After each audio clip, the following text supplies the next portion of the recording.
Allora, bentornati a questa nuova puntata di IBJJ. Marco Bancone, ci abbiamo preso gusto? Beh sì. Chiacchierata è sempre piacevole. Fatte milioni al telefono e questa invece la registriamo. Allora, il tema di oggi è bulli o persone intese come violente che praticano sport da combattimento. Un'associazione tipica degli anni 90 e che piano piano, insieme a tutte le cattive mode e abitudini, stiamo perdendo. A te la parola. No. È un argomento ampio, interessantissimo ma ampio. Forse anni 90 anche inizio 2000, dai. Sì. Primi annetti degli anni 2000 ancora vivevano di quel retaggio lì, no? Sì. Del bad boy di periferia, da ragazzo di quartiere che praticamente, se facevi sport da combattimento, eri tra virgolette di zona, violento, no? violento, sì, o comunque non per forza balordo, però insomma sì. Quello, no? Un po' di periferia, un po' più tagliato, un po' più vissuto, che ha fatto la strada, il marciapiede, le cose. E grazie a Dio si è persa, insomma, sì, o si sta perdendo. Perché a me un esempio che hai fatto e che mi è piaciuto molto nella nostra chiacchierata è stata, non ho capito perché se c'è il centometrista che fa figo, che appartenga a una certa nicchia di persone, tipologia di persone, cioè mediamente una brava persona, non capisco perché se io pratico sport da combattimento deve essere etichettato come un poco di buono, un violento, una persona...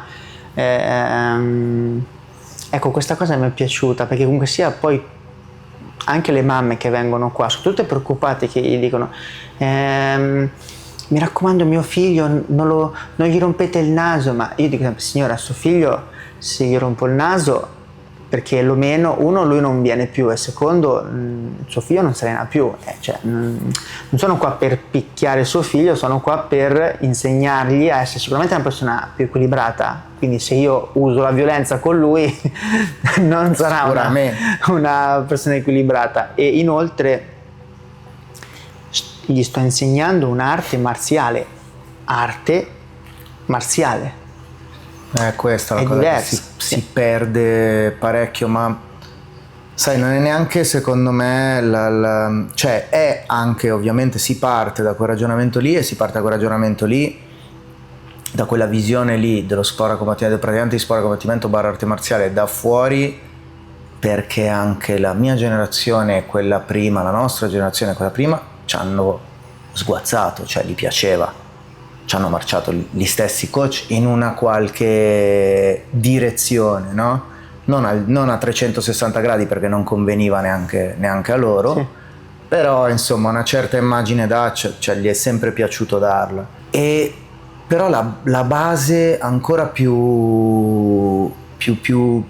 non so quale termine corretto usare, però stando più basici possibile, noi insegniamo uno sport. Sì. Punto.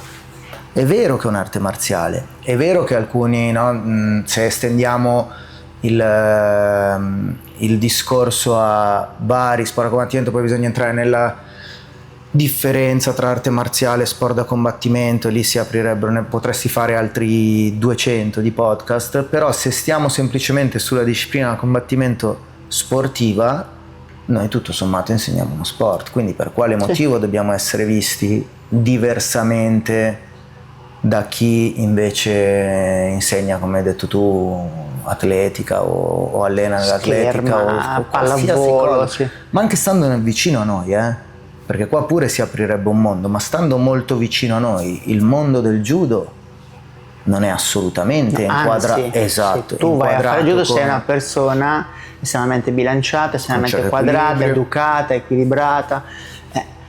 E quindi questa cosa fa sorridere, no? Perché poi è anche vero che io quando ho iniziato a fare jiu-jitsu, questa cosa del bad boy era proprio una tipologia di lottatori tipica degli anni 90 di jiu-jitsu, e avevo un'amica che faceva la barista brasiliana, e quando poi nel 2009 parlando così, lei mi ha visto l'orecchio, perché l'orecchio me lo sono rotto praticamente subito, che non era tutto così delicato come adesso, le lezioni erano subito abbastanza irruente, e lei mi ha detto: come mai tu hai quell'orecchio? Io non sapevo che lei non aveva proprio i classici tratti brasiliani, o perlomeno canonici, che io all'epoca pensavo avessero tutti i brasiliani. Ho detto: faccio jiu-jitsu. Lei mi guarda così e mi fa: oh mamma mia, ma veramente? Io ho detto: ma perché tu conosci il jiu-jitsu? Che nel 2009 qualcuno che dice di no? E lei mi fa: sì, però anche io sono brasiliana. Sei brasiliana? Ma allora tu fai jiu-jitsu? No, io ho sempre voluto fare jiu-jitsu, ma mia nonna mi ha non solo proibito di fare jiu-jitsu, ma di frequentare ragazzi che praticassero jiu-jitsu. E quindi era questa sta cosa, i famosi i pit boy, i bad boy, poi c'era anche una marca, un brand, no? La Bad Boy, che era connessa a questo genere. Ma quell'immaginario in generale, no? Anche il pitbull, l'altra marca di kimono, non la nominiamo, ma che è il triangolino col pitbull dentro. Sì. E quindi ecco, diventa facile, quindi è bello che finalmente anche le palestre di jiu-jitsu, le palestre di sport a combattimento si stanno popolando di tantissimi ragazzi, di tantissimi bambini, perché stiamo sdoganando questa cosa che se fai sport a combattimento sei un attaccabrighe, sei un sport a combattimento, e in genere le arti marziali non sono per creare persone violente, anzi forse aiutano le persone violente a trovare la loro via e a fare. Però io credo che siamo, cioè tu dici si sta uscendo, secondo me in realtà parlo per il jiu-jitsu, solo per il jiu-jitsu. Secondo me ne siamo usciti, cioè nel senso è un retaggio culturale molto, è anche scorretto chiamarlo boomer, perché sulla carta io sono un boomer e non soffro ad esempio personalmente di questa cosa qua, però è rimasto di alcuni vecchi tra virgolette, perché sono rimasti legati a quel retaggio lì, perché quel retaggio lì in una qualche maniera vendeva, parliamoci chiaro, riempivi la palestra, vendevi gli abbonamenti, questa è anche la grande verità. Jiu-jitsu oggi è un mondo, per fortuna, dove sai tutti quei 1000 reel ironici che ti capitano su Instagram, dove entra il ragazzetto con gli occhiali mezzo rachitico ed esce il prossimo nerd che ti ammazzerà di botte in palestra finalizzandoti 7 volte in 7 minuti. Quella roba lì è presente in ogni palestra, no? Perché tu hai detto ragazzi e bambini, ma quanti ragazzi hai e ne abbiamo tutti tantissimi, no? Che hanno un aspetto fuori dal tatami che non ti farebbe mai pensare che invece sono degli assassini, delle macchine da guerra, perché alcuni sono agonisti fortissimi che fanno una gara al mese rispetto a un coetaneo normale alla loro età, se sono giovani, ma anche se sono più, anzi a maggior ragione forse se sono più avanti negli anni, hanno passato i 40 eccetera, non tiene proprio, non terrebbe confronto mai, sulla carta non ci sarebbe mai storia, no? E io personalmente ne vedo tanti in giro che non hanno più quell'aspetto lì, no?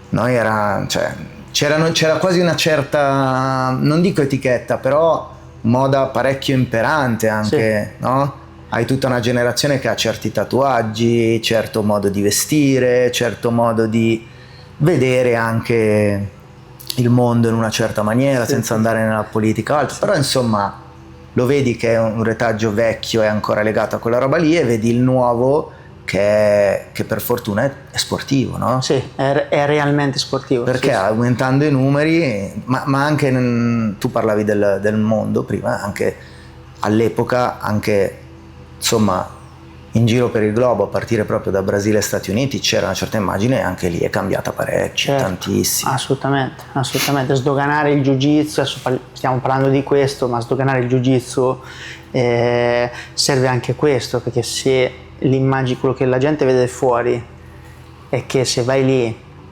ti colcano di botte perché sei uno sfigato, magari ecco, era bello quella pubblicità dei Grassi su un vecchio Grassi Magazine con la faccia del samurai illuminata, l'armatura con scritto risveglia il tuo istinto guerriero. Cioè, io ho avuto tantissime persone, tantissimi ragazzi che all'inizio sembravano sfigati, diciamo, non è carino, non lo so, però, ma che poi dopo sono diventati degli assassini, oppure si sono rivelati assassini, nel senso sono certo, persone molto dure, sportivo, molto dure da avere come lotta in combattimento, e persone che si sono trasformate nella loro versione di se stesse e che hanno tirato fuori anche un modo di essere che era totalmente opposto a quando sono entrati, più belli, più sicuri, più confidenti nell'atteggiamento, nel modo di essere, nell'aspetto fisico, quindi il jiu-jitsu ha fatto veramente, c'è anche nell'ambiente, questo ambiente che magari all'inizio può sembrare super macho, super virile, super duro, cioè, forgia, e magari che per qualcuno gli dà proprio quella spinta per dire ok, riemerge e dici ma te fino all'altro ieri dove sei stato? Non sei lo stesso di un mese fa o di un anno fa, sei, no? Vedi che si tagliano i capelli, che si curano, perché poi il jiu-jitsu, se praticato bene, ti insegna a essere pulito, a essere curato, e quindi questa cosa poi te la porti fuori. Allora vedi che cominciano a buttare la borsa e si comprano lo zaino, vedi che i capelli si tagliano precisi, sempre curati, profumati. Sì, no, cambia, vero. Ti dai un'indrizzata. È assolutamente vero. Ed è anche una grande soddisfazione, io lo dico da insegnante, sì, ma è una delle soddisfazioni più grandi. Sì, perché prendere un cavallo da corsa e farlo correre è facile, prendere un brocco e farlo diventare un cavallo da corsa è ancora più bello. Prendere un cavallo che non sembra da corsa, ma in verità non è solo da corsa, ma è il cavallo vincente. E io di queste persone fortunatamente ce ne ho avute diverse, e che ho saputo riconoscere, che poi dopo hanno fatto il loro percorso, sono rivelati, le vedi che dici cavolo, ma prima eri un pulcino, adesso sei un gallo da combattimento. Bello, sì, coi rostri, cammina Quindi mamme, ragazze, famiglie, è arrivato la routine? No, scherzo, è arrivato il jiu-jitsu, venite a fare jiu-jitsu.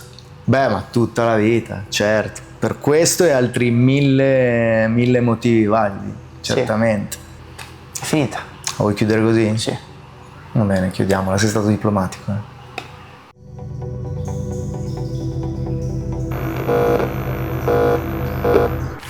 Però fammi un briefing veloce, da dove inizi? Come c'è l'apertura? Improvvisiamo. Sì, ma tanto so cazzi tuoi, l'apertura è tua, non è mica mia. Improvviso sempre. Ok.